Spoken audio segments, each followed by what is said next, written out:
Друзья, всем привет! Это канал о недвижимости и строительстве ВДТ и я, Алексей Аверьянов. Этот выпуск я назвал «Продуктовые заметки». Когда мы говорим о продукте, мы имеем в виду частный дом в премиальном сегменте. Это именно то, чем занимается моя компания. Мы строим элитные дома и потом их продаем. И каждый раз мы думаем о том, как совершенствовать продукт. И я смотрю огромное количество обзоров зарубежных домов, то, что продается сейчас на нашем рынке, и участвую во всех чатах брокеров по элитной недвижимости.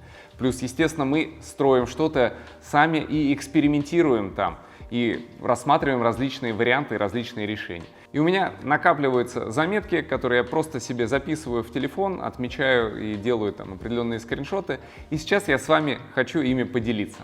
Примерно год назад я записывал уже 3 подобных ролика. Это были 30 решений про современный дом. Если не смотрели, обязательно начните с просмотра именно этого ролика. Также я записывал 2 выпуска про 20 фишек современной квартиры. Тоже очень советую их посмотреть. И удивительно, ведь я знаю, насколько вам нравятся обзоры домов, когда можно определенные решения показать в живом виде. Но эти выпуски, записанные тоже в студии, собрали аж 230 тысяч просмотров. И я знаю подписчиков, которые в комментариях делились тем, что они не раз пересматривали эти выпуски. Настолько насыщенной они полезной информацией.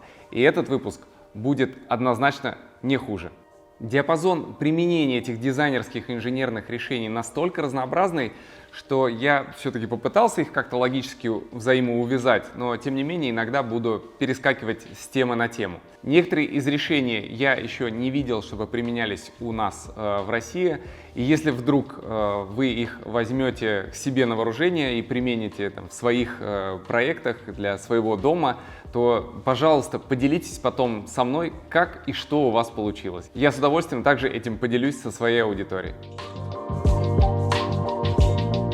Первое дизайнерское решение по-английски называется Conversation Pit, или если переводить на русский, разговорная яма. Это решение стало популярным в Европе и в Америке еще в 60-х, 70-х годах, потом как-то оно подуспокоилось, и мода циклична, сейчас оно опять возвращается. Я в новых современных домах опять вижу, когда диванная группа в гостиной или на улице в беседке утоплена чуть ниже уровня пола, создается такая интимная обстановка. Очень здорово это решение смотрится, если есть, например, панорамные окна, то есть за счет того, что диванная группа будет утоплена в эту нишу, не загораживается вид, например, со стороны столовой или там из других частей комнаты. При этом ты как будто бы находишься тоже на природе, то есть у тебя, когда ты сидишь на таком диване напротив панорамного окна, увеличивается угол обзора.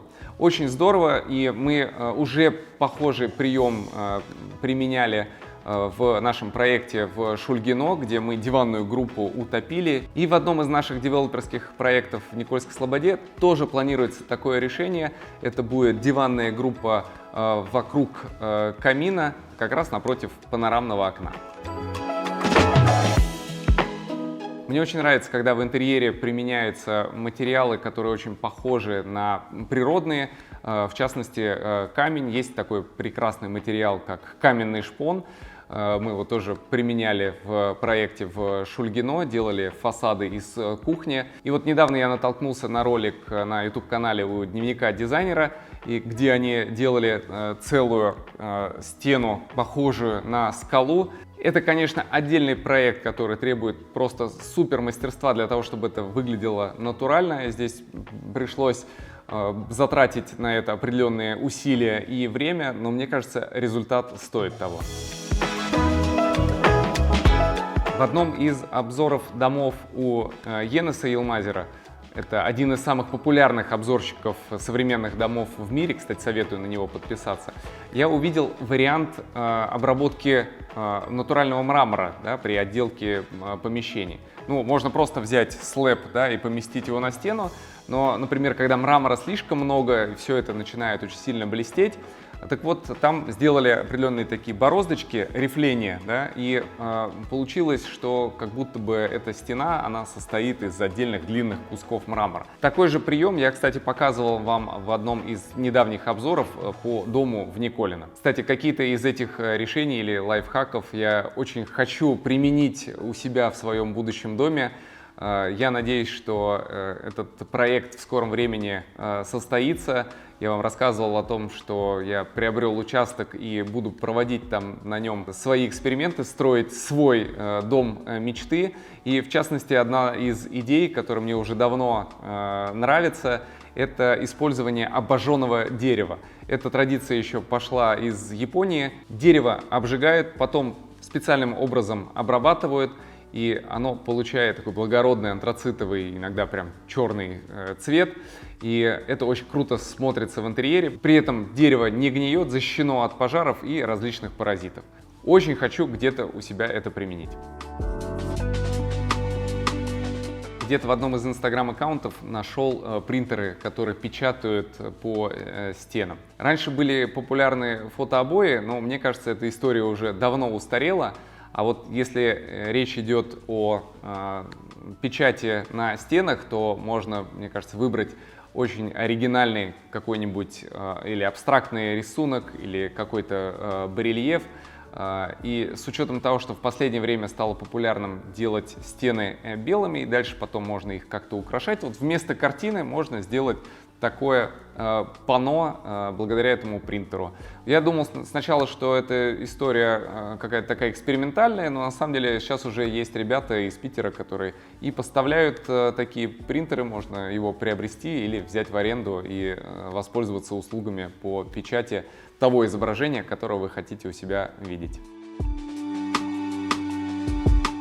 А если вам часто приходится работать дома, то тоже интересное решение – это целая стена для маркеров в кабинете. То есть есть специальная краска, специальное покрытие, где можно взять обычные маркеры, которые используются для таких интерактивных досок, ими писать прямо на стене и потом обычной тряпочкой стирать. Вот.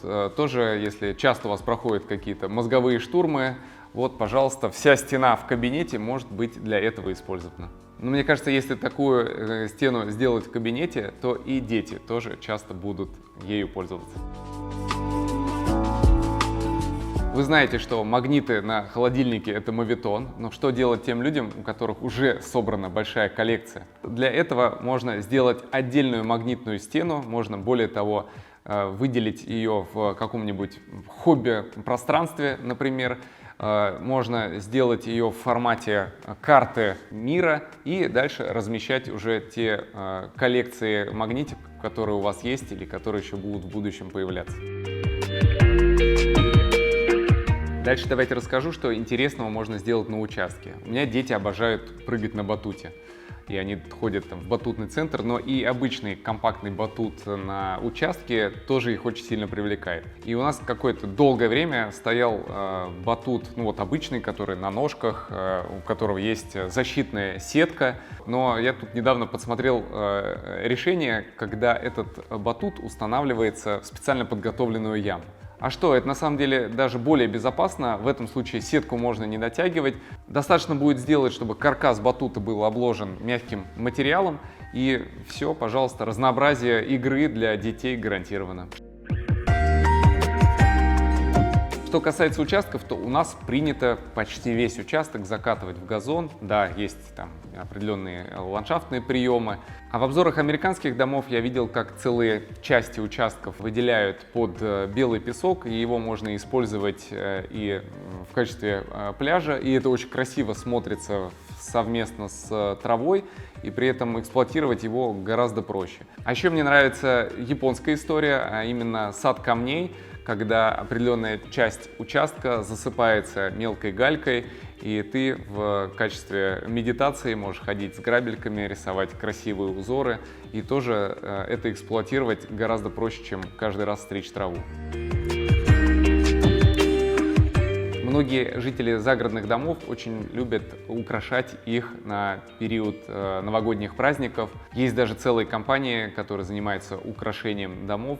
Но когда мы говорим о том, что украшение навешивается сверху на дом, то это всегда выглядит не очень красиво. И вот мы думали, как сделать так, чтобы облик домов, которые выполнены в едином архитектурном стиле, не сильно портился от этих индивидуальных решений по украшательству в новогоднее время. И мы приняли решение в фасад дома изначально заложить возможность праздничного освещения. То есть это скрытая подсветка, которая может светиться разными цветами, но при этом не будет никаких вот этих вот висячих лампочек. Такое решение также можно использовать и для своего планируемого индивидуального дома.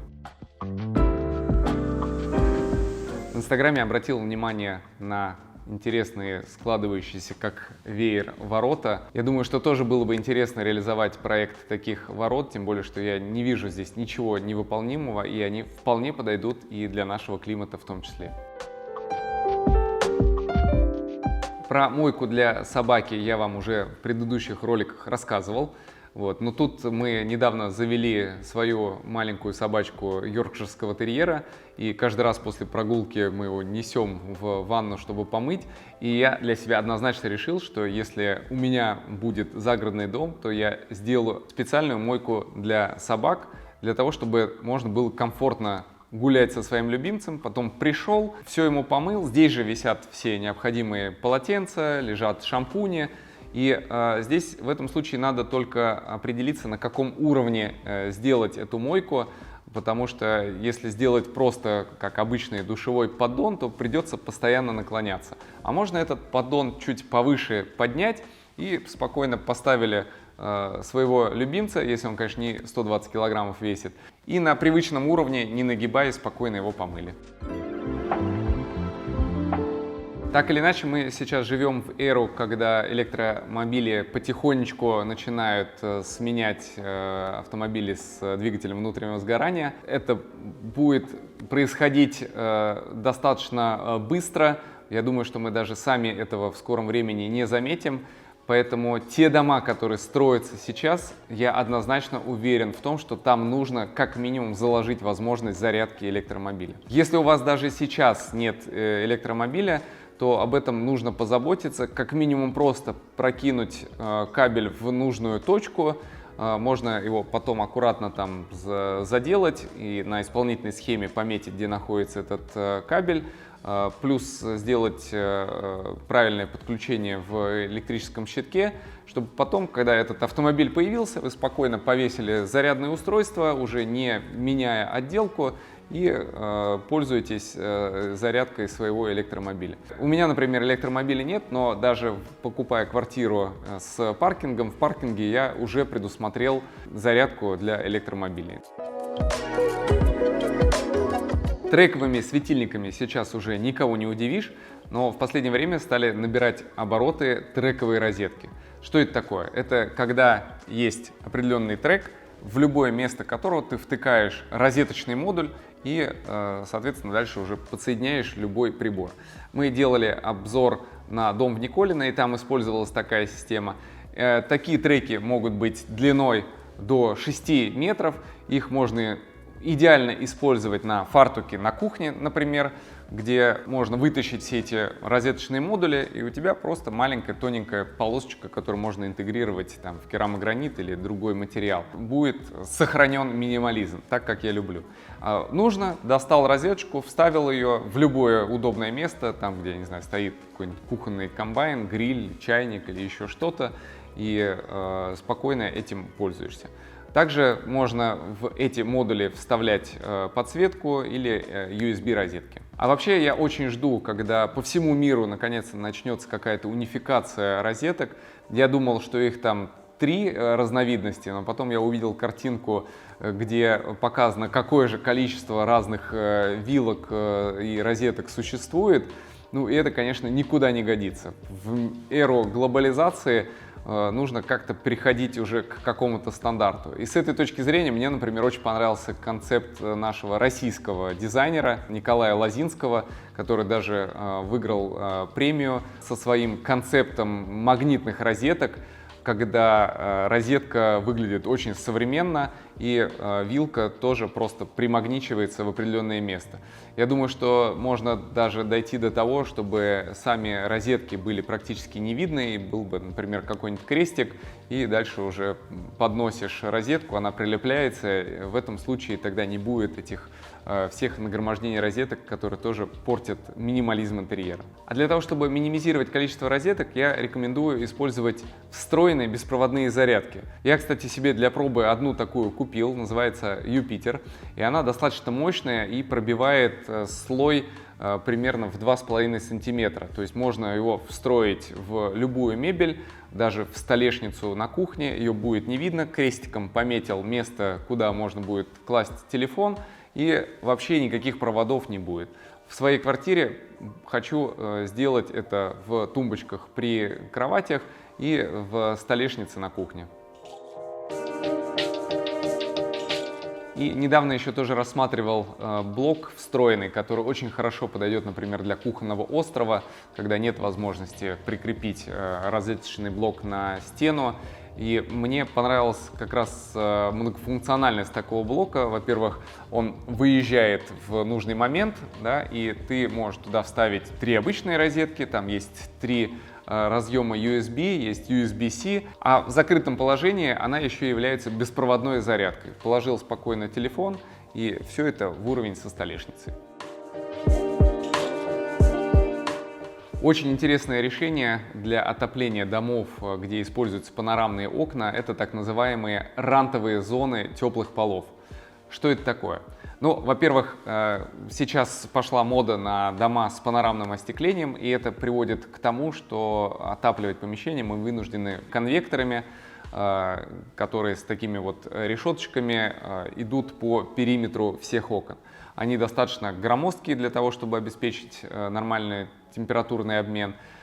Глубокие иногда бывают, иногда еще необходимо доставлять туда вентиляторы для того, чтобы в нормальном режиме обогревать помещение. Ну и, конечно же, на дизайн интерьера это тоже влияет. Тут я недавно увидел интересное решение, когда по периметру окон делается отдельный контур теплых полов, туда подается более горячая вода, то есть та вода температуры 60 градусов, например, которая используется для отопления. Это слишком много для теплого пола, будет слишком горячо. Но если уложить достаточно плотной змейкой такой контур отопления, то в принципе он в какой-то части заменит эти самые конвекторы. И вы по сути даже разницу не увидите в полу, и получится такой американский вариант, где климат совсем другой, и, естественно, там впольные конвекторы в том количестве, которое используется у нас, у них не используются. В обзорах американских домов я еще часто вижу, как они применяют так называемые газовые камины. Они, кстати, их применяют как в интерьере, так и в экстерьере.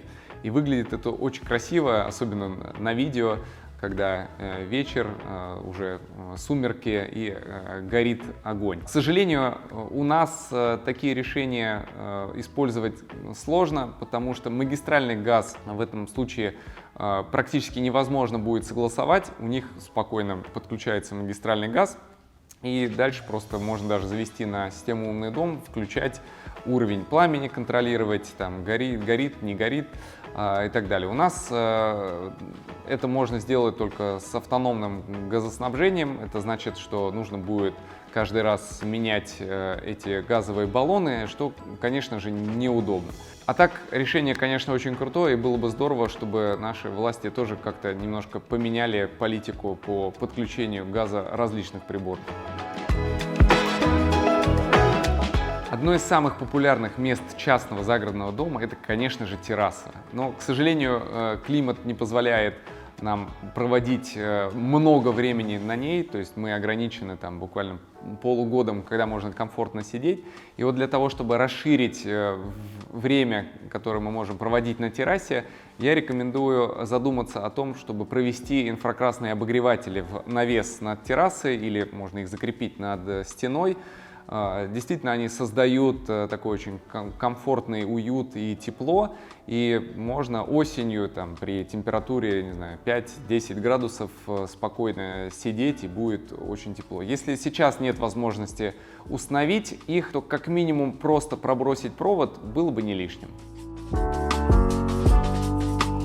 А для знойного времени года можно, наоборот, сделать капельное охлаждение террасы.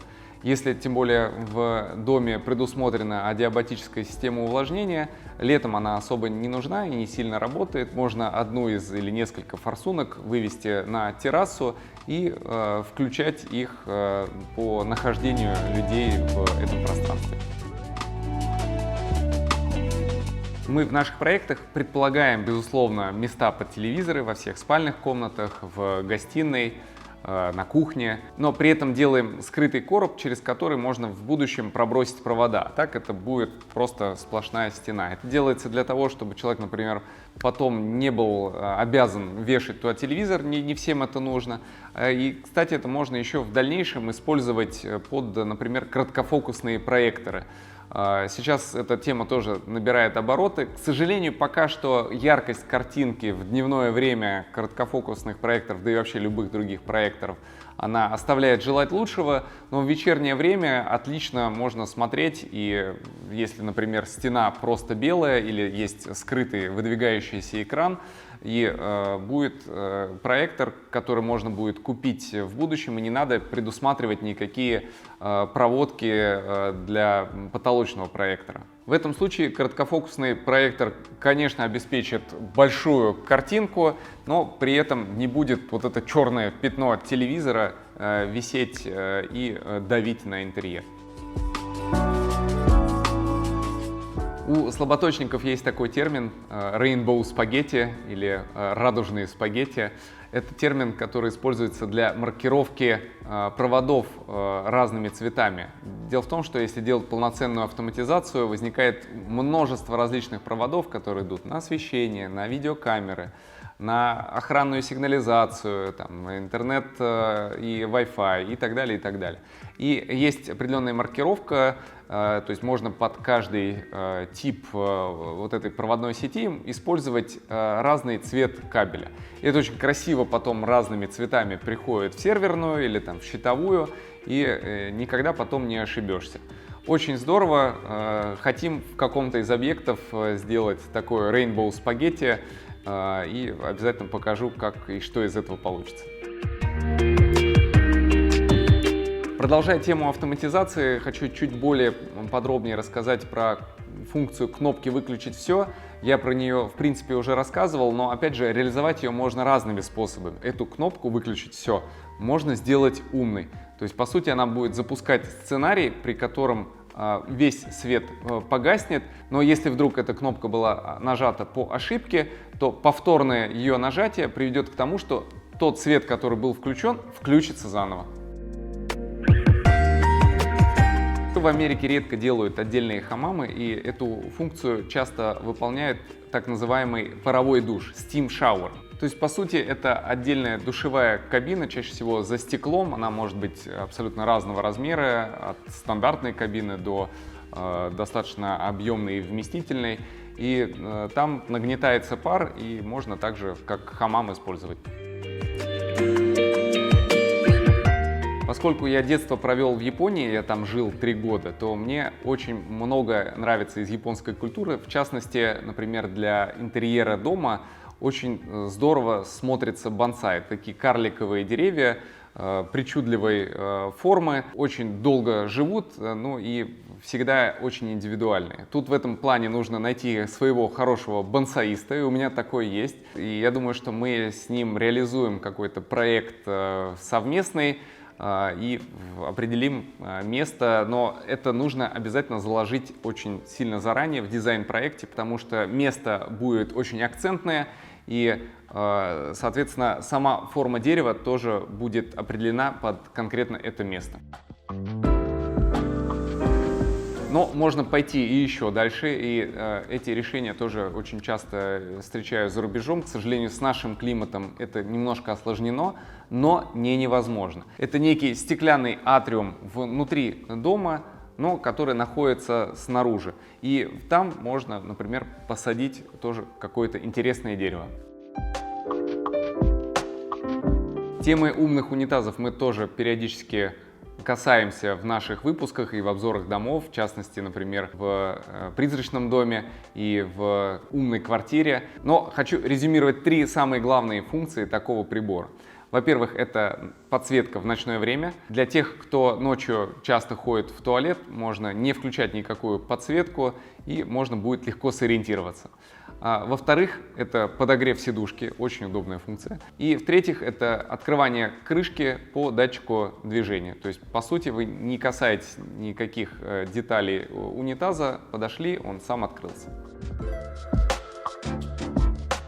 Ну и раз уж мы затронули тему ночной подсветки, если такого умного прибора у вас нет, то в принципе в санузлах необходимо заложить ночной режим подсветки. Включается он должен либо по датчику движения, либо гореть постоянно. Это такая фоновая подсветка на 10% от яркости, которая просто задает габариты помещения, чуть-чуть видно, где какая мебель, то есть вы можете спокойно в этом пространстве ночью сориентироваться, но при этом не будет яркого света, который может вас разбудить. В одном из выпусков мои подписчики заметили, что есть не только датчики движения, но и такие приборы, как датчики присутствия. У них есть определенный функционал, который помогает определить наличие человека в помещении, даже если он не движется. На самом деле удобная штука, чтобы свет внезапно не отключился, если вы находитесь в гардеробной или в санузле, где свет включается по датчику движения. Подробно я эту тему освещал у себя в телеграм-канале @Veska_Alex.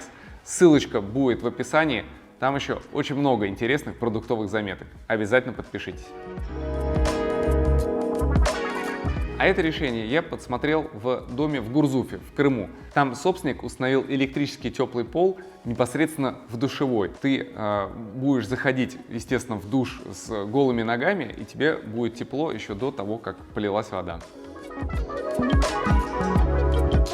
Тему такого немаловажного сантехприбора, как писсуар, мы тоже не раз касались в наших обзорах. Я здесь лишь хочу добавить, что такой прибор не будет лишним в гостевом санузле или в санузле при хозяйской спальне, особенно если он совмещен. Бывает так, что при хозяйской спальне делают два санузла, мужской и женский, и тогда установка писсуар уже не обязательна. Ну и чтобы завершить туалетную тему, очень полезный аксессуар — это будет держатель для 2 рулонов туалетной бумаги. Как часто бывали ситуации, при которой рулон заканчивался именно на вас. При этом держать и расставлять рулоны вокруг унитаза тоже не является классным решением. А когда это уже предполагается соответствующим аксессуаром, который держит 2 рулона одновременно, это и выглядит красиво, и очень функционально.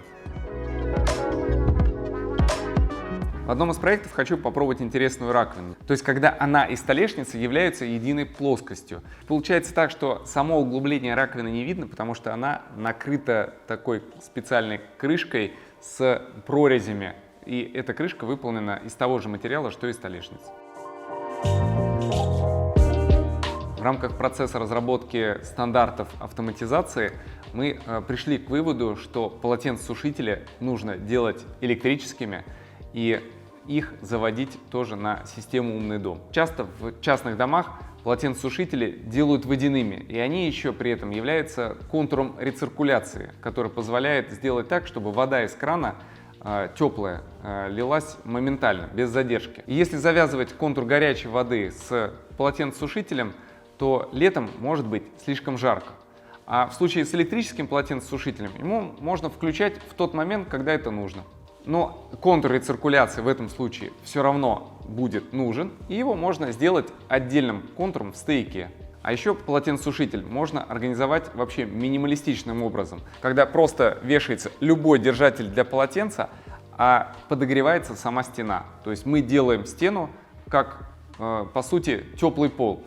То есть проводим туда отдельный контур горячей воды, который тоже можно отдельно включать или выключать. Если говорить про полезную бытовую технику, то таким элементом точно является сушильный шкаф, или по-другому его называют еще стайлер. В отличие от обычной сушильной машины, где белье крутится по сути в барабане, оно там мнется, здесь действительно можно деликатно сушить вещи, развесив их на плечики. Давайте теперь немножко пройдемся по дверям. Я вам уже не раз показывал так называемую Pocket Door, то есть дверь, которая убирается в специальный пенал. Это очень крутое решение, которое, в отличие от распашной двери, позволяет организовать больший проход. Во-вторых, оно может быть как в открытом, так и в закрытом состоянии постоянно.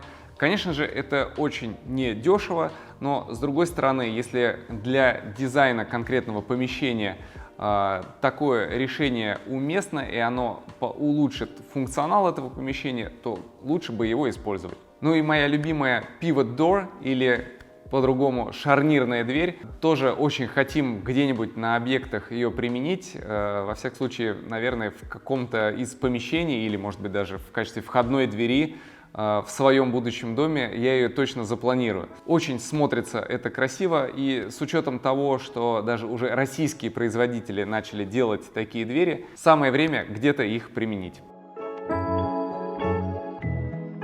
Друзья, мне очень нравятся современные кухни, особенно когда есть возможность все поверхности каким-то образом там скрыть. Это можно сделать, например, такой системой, которая предполагается у итальянской фабрики Valcucine, где есть откидная крышка и нижняя часть, которая просто убирается вниз в столешницу.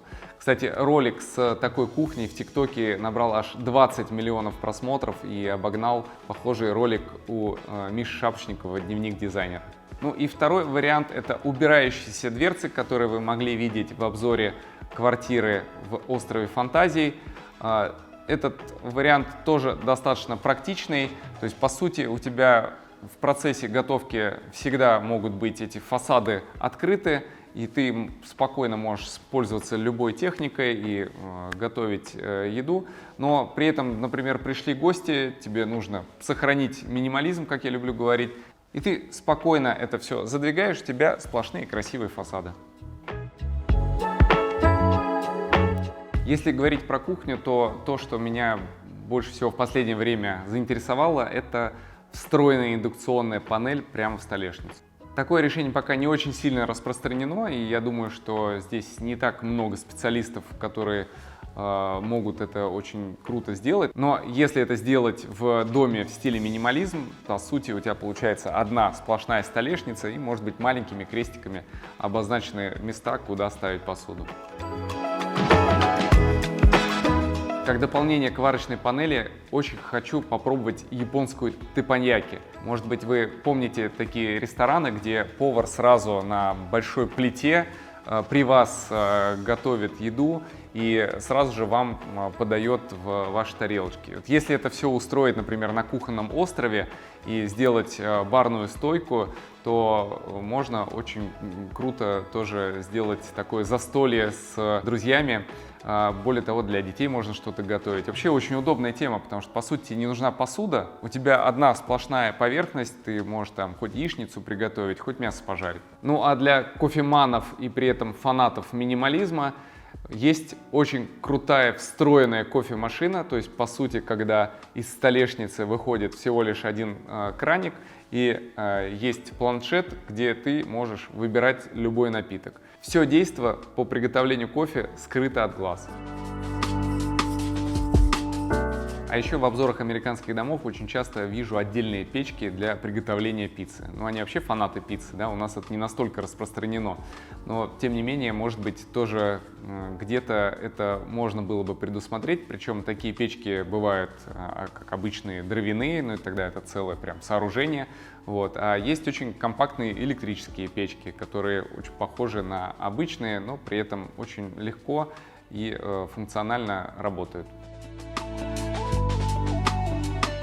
Ну и чтобы закончить тему приготовления пищи, расскажу еще немножко про тандыр. Я когда снимал обзор дома в Гурзуфе, то обратил внимание, что вот, говорю, мол, тандыр стоит, да, но мне внимательный мой зритель сказал, что это не тандыр, а керамический гриль.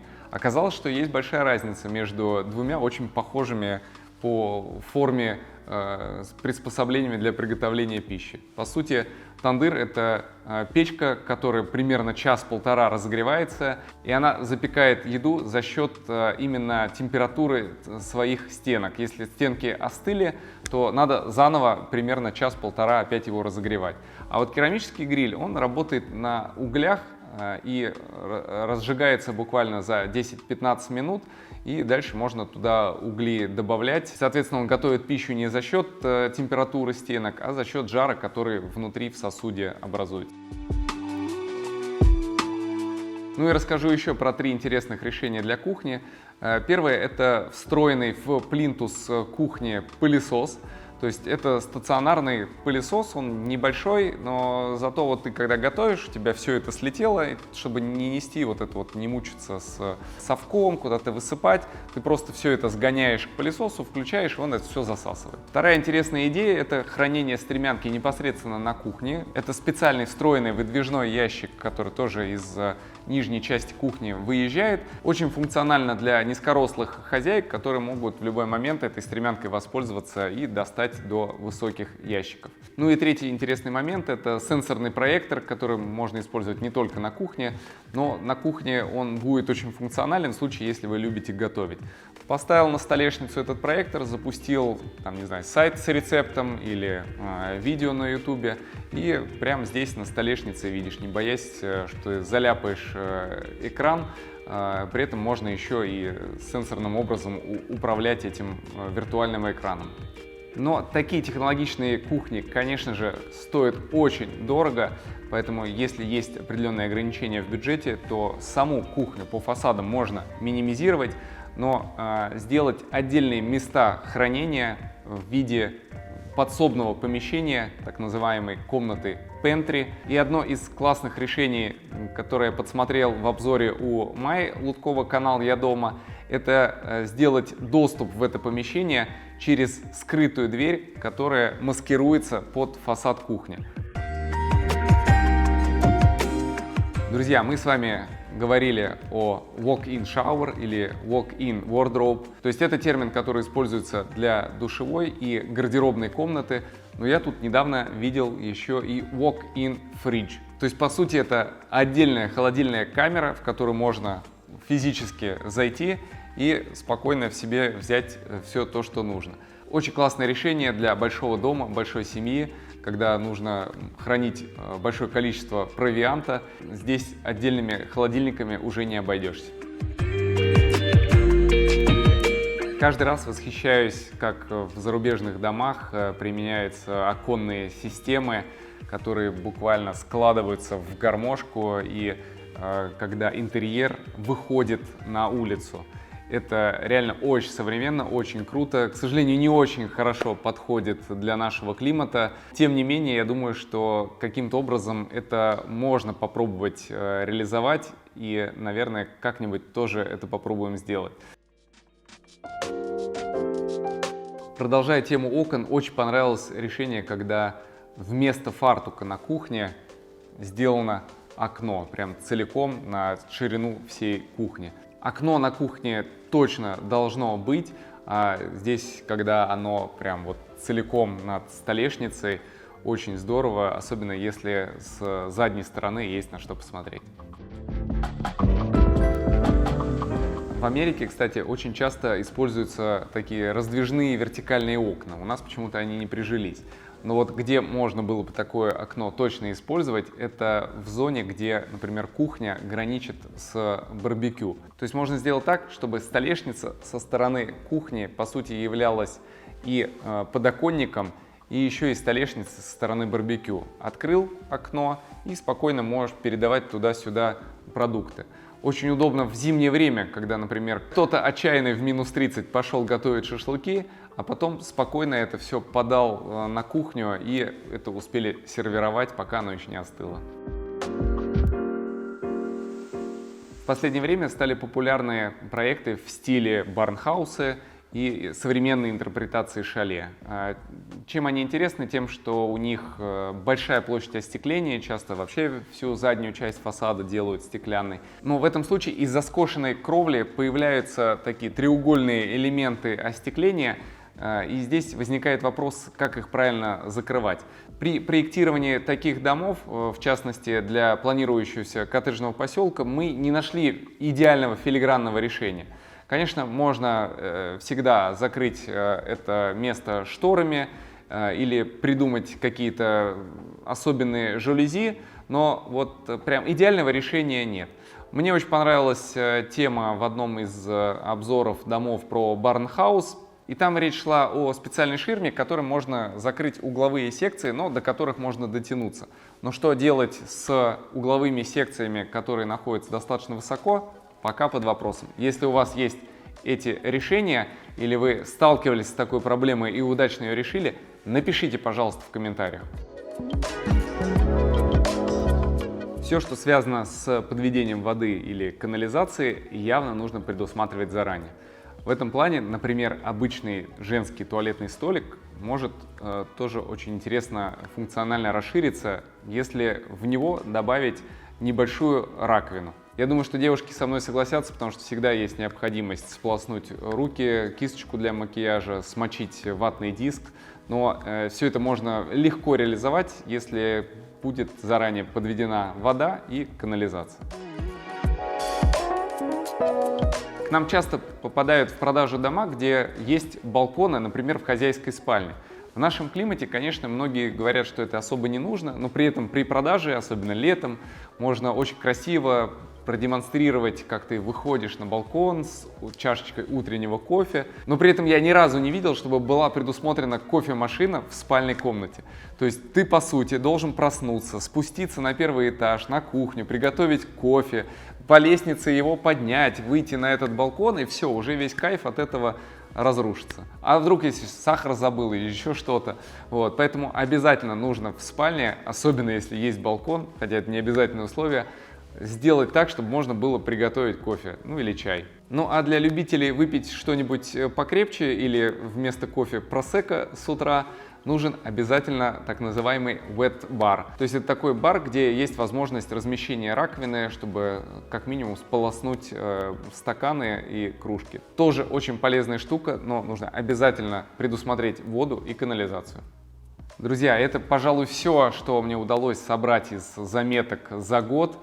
Я думаю, что через год моя коллекция еще пополнится и будет повод записать новый выпуск. Плюс в процессе реализации наших проектов я также буду эти решения подмечать и вам обязательно демонстрировать. Но вы видите, что я фанат этой тематики, так что вы тоже можете стать участниками и пополнить мои продуктовые заметки. Пожалуйста, если у вас есть интересные решения, присылайте мне в любую из соцсетей или письмом на адрес alex@vesco.ru. Наиболее интересные решения опубликую. Владейте, двигайтесь, творите. Пока-пока.